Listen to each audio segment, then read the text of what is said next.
حقیقت پلس کے معزز دوستو السلام علیکم۔ میں کوئی پیر نہیں لیکن عمران خان جلد انتظام کو پہنچنے والے ہیں، نواز شریف۔ مزید ڈسکس کرنے سے پہلے آپ سے گزارش ہے چینل کو سبسکرائب کر کے بیل کے نشان کو دبا دیجئے اور اس ویڈیو کو لائک کر دیجئے۔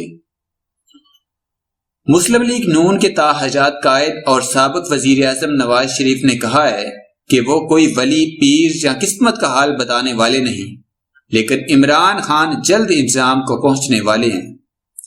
کوٹ لکھپت جیل میں ملاقات کرنے والوں سے گفتگو کرتے ہوئے نواز شریف نے کہا کہ عمران خان اور علیمہ خان کے خلاف ٹھوس چارجز موجود ہیں، ان کا جلد کڑا احتساب ہوگا۔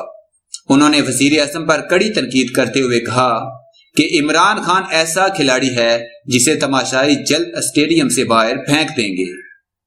ان کا بنی گالا کرپشن کی دلدل میں پھنسا ہوا ہے۔ امپائر کی انگلی کی بات کرنے والے عمران خان کو شرم آنی چاہیے، وہ کھیل کے دوران ہٹ درمی کا مظاہرہ کر رہا ہے۔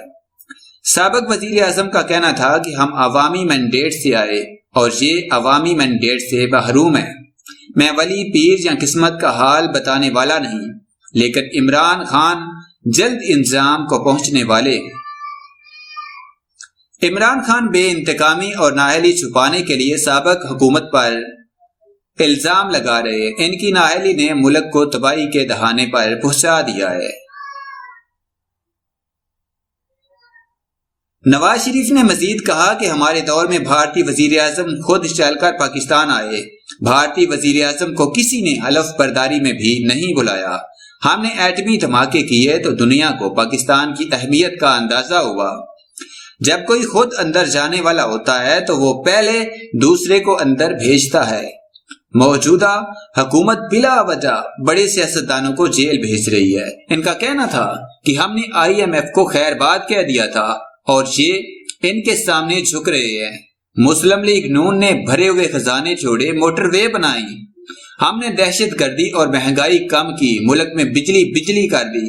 عمران خان کہتے تھے خودکشی کر لوں گا، IMF کے پاس نہیں جاؤں گا۔ انہوں نے خودکشی تو نہیں کی مگر قوم کو خودکشی پر مجبور کر دیا۔ سابق وزیر اعظم نے کہا ہمارے دور میں ڈالر کنٹرول میں رہا اور غیر ملکی ذخائر بڑھے، تیل کی قیمت کم ہوئی۔ ہمارے دور میں ترقی کی شرح 5.8% تک پہنچ چکی تھی۔ اب ان کے دور میں ترقی کی شرح 4% بھی نہیں رہی۔ عمران خان سلیکٹڈ وزیر اعظم نہ ہوتے تو آج ملک کی حالت بہتر ہوتی۔ انہوں نے 10 ماہ میں قوم کو مایوس کر دیا۔